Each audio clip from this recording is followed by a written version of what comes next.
Good day, viewers at home. We have another lesson on fractions. Here we are talking about subtraction. When you want to subtract fraction, it's similar to the processes involved in addition of fraction. So, first of all, we get the LCM of the denominators.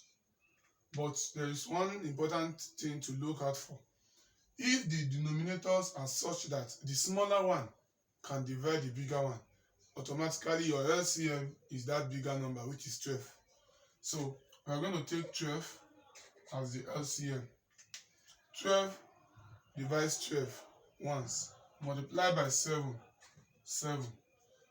12 divided by 3 is 4, multiply by 1 is 4. So 7 minus 4, that is 3 over 12. We cannot leave 3 over 12 as our final answer because this is not the simplest form. 3 and 12 have something in common, which is 3. So 3 divides 3, 1. 3 divides 12, 4.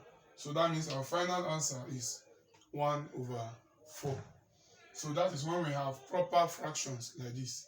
So when we have mixed numbers, you first of all subtract the whole numbers there. 5 minus 3, that gives us 2.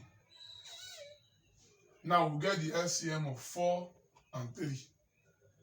We get the LCM of 4 and 3.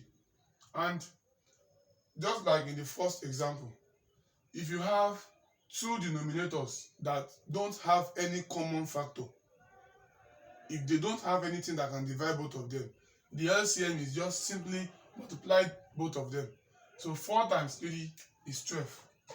You can try it with any other two numbers that you know. Let's say 7 and 8. 7 and 8 don't have anything in common. So automatically their LCM will be 7 times 8, 56.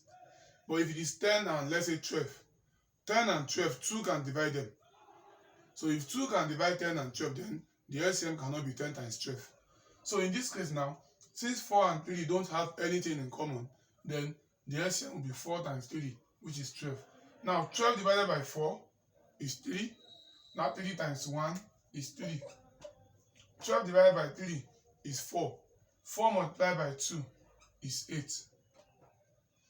Now, in the previous example, we have 7 minus 4, which is normal. But here, we have 3 minus 8. And we know very well that we cannot subtract 8 from 3 in this situation.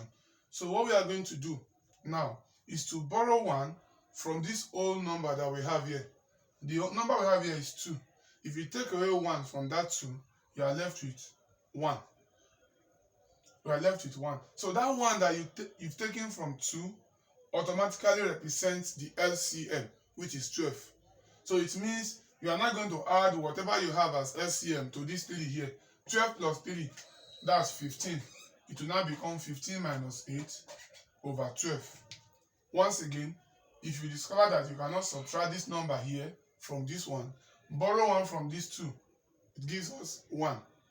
So that 1 that you borrow, automatically you add up this LCM to this number here. 12 plus 3, 15 minus 8 over 12. So we have one whole number. 15 minus 8 is 7 over 12. So this is our final answer because 7 and 12 do not have any common factor. So we can leave them like this. Thank you. Don't forget to subscribe.